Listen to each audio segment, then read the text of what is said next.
What's happening, guys? Jeff the Red Dragon is back, and I picked up a new toy. Finally, one of those dream toys that I've longed for having. It is not the preferred upgraded model that I would like to have, but it is one of the toys that I have wanted to have in the collection for quite some time. You know, one of those dream toys like my 5153 Stealth that I finally managed to acquire, and the LTD V401, which is in the collection, my Jeff Hanneman 7-string signature guitar, which is in the collection. And as you could tell by today's shirt, it is something that is very nicely added to the collection that I have been wanting to have for a long time. Granted, it is not one of the graphic models that I would like to have, like it has the album covers on the guitar, but nonetheless, it is a signature model.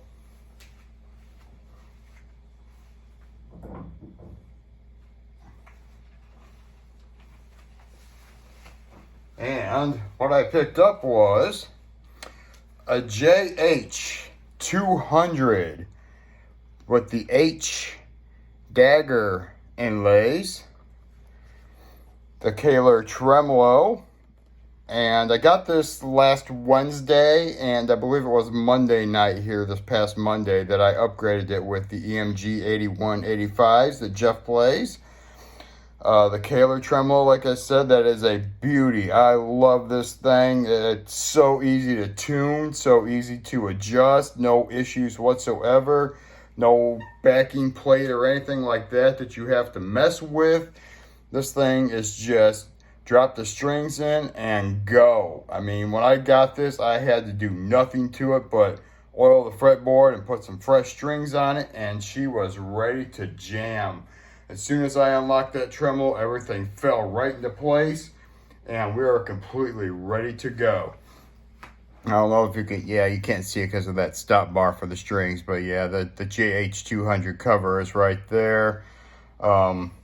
Just your standard LTD tuners on the back there. You know, nothing exciting, but, you know, being that it is a JH guitar, I did have to drop in his EMGs. I also threw a 24-volt mod in there also. This guitar itself, when I got it, is in excellent condition. This was a reverb score.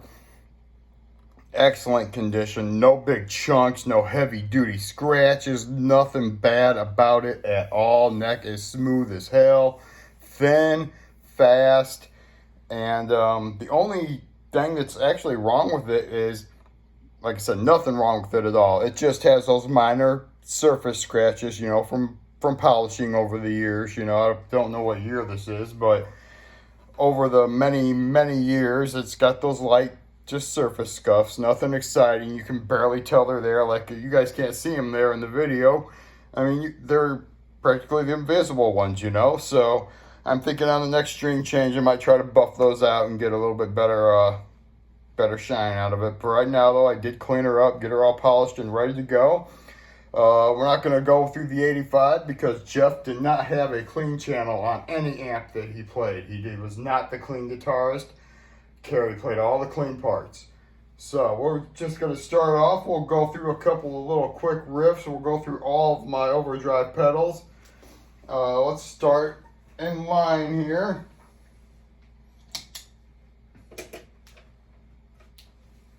And we'll start with the first one being, too many pedals on. Start with the first one as the Dirty Tree, going through the blue channel on the 5153 with the 81 there. And let's have a little bit of fun here, shall we?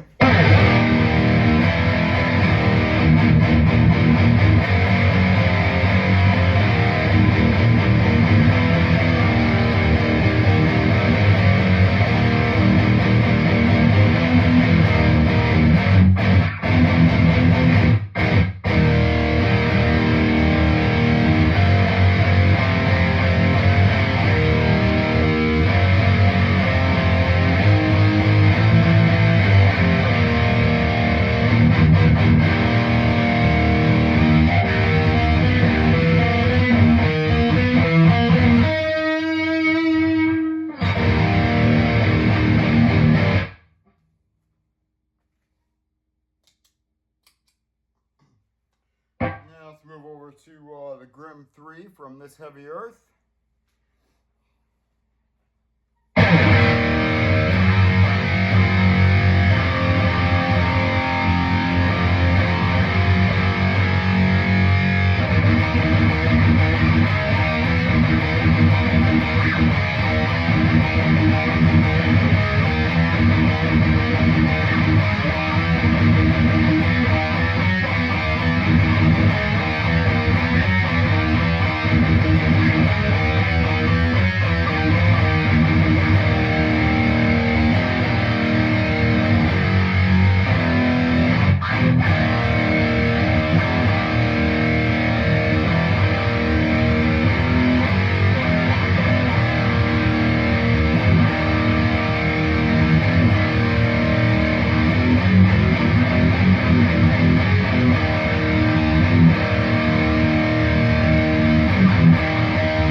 Alright, next we'll hit the Aquaria from Lickworm Audio. That's a great overdrive pedal.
Truly a smooth playing, kick-ass guitar.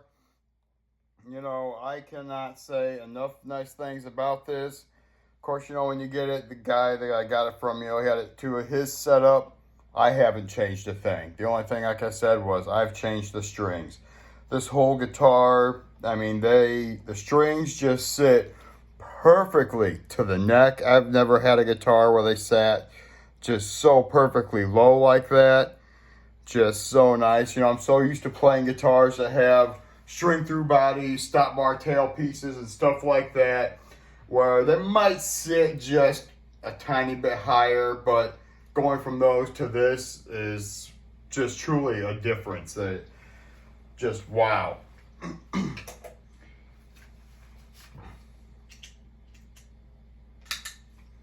And I guess while we're at it, we'll go ahead and play through the Thrasher pedal from Electric Eye Audio. That is running straight into the front of the amp because like I said, I've tried it before through the loop and it just sounded like shit. I couldn't get anything good out of it at all. It just sounded muddy and boxy as hell. There was nothing there. So I run it through the front of the amp and just a regular clean channel, and just like you would a regular distortion pedal. You know, to me, it's not a preamp. To me, that is a distortion pedal. And like I said before, so it's a great pedal, great sound. I always go with the Bay Area sound because that's where my favorite bands come from, with the Bay Area sound. Metallica, Megadeth, Slayer, Testament, you know, all those guys that have that great Bay Area sound. So let's go ahead and give it a quick shot with that, and we'll get things wrapped up. I've got a few ideas in the making here for the future. I haven't really decided yet. I was actually planning on getting a new guitar, like a Solar or something like that. I was actually planning on getting another amp head also to work with. I've got a few ideas for that too. I've been kind of throwing out there for guys to give me ideas for. But wouldn't mind the 6505 Plus, like one of the older ones, you know, wouldn't mind have something like that. You can just plug and play with no overdrive pedals and just go straight to town. That would be great. You know, there's a few other overdrive pedals I would like to try, but that's, again, as funds come in. You know, all these things are funded by my own money, so if I happen to get something I like it's the one that goes on the board and stays. There's a few other things, you know, that you know, as time passes, they just don't get touched as much. They get sold off, and that funds new merchandise for me to make videos for you guys for. So, all right, so let's give you guys a quick jam here through that Thrasher pedal. Like I said, it's a great pedal for a distortion pedal, going straight into the front of the amp.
JH200, one of the dream models that I've always wanted to have from one of my top favorite bands and one of my top favorite guitarists, Jeff Hanneman. So this is definitely one of the dreams, like I said, with the H dagger inlays. I mean, you can't get better condition than this. I mean, look at that. That headstock is still even in great shape. So there she is, guys. Until I come up with some more goodies, or maybe just do a Senseless Sunday Jam. I haven't done one of those for a while, so we'll get something together here. Today I wasn't really too warmed up. You know, thoughts were kind of iffy. I woke up this morning with a nasty sinus headache, so I got it just practically gone. But right now, this is the new toy, and I've been having lots of fun with it. I've got her tuned to E flat, you know, standard Slayer tuning. So I have been having a great time with this guitar. It is really light. It plays super fast, and I guess I was just lucky to find it. You know, it's just one of those things where somebody mentioned one, I had to look and see, and sure as hell, there was one that was available, and boy, I was so glad that I was able to jump on it and get it for a good price. You know, it's just something that I'll probably have around forever. It's not one thing that I'm going to get rid of. There's like a few of those guitars, you know, that you're not going to get rid of. I think I have probably 3 or 4 of those right now that are probably not ever going to go anywhere. And like I said, this is probably going to be one of those guitars that's never going to go anywhere. So, all right, till the next time, guys, till I get a new toy that pops up, something that's really interesting. Like I said, I've been trying to get an amp, trying to go with something different. You know, I've got that 5153, which is not leaving. That is my favorite amp of all time. But I would like to have a 6505 Plus, or, you know, something different, you know, maybe a Marshall again, but this time with some tubes in it. But we'll figure something out here in the future eventually. But hopefully not too long, but we'll see what happens, all right? We'll talk to you guys later. If you haven't subscribed, please do. And I hope you enjoyed today's video with the JH200. Keep those heads banging. Keep that metal loud.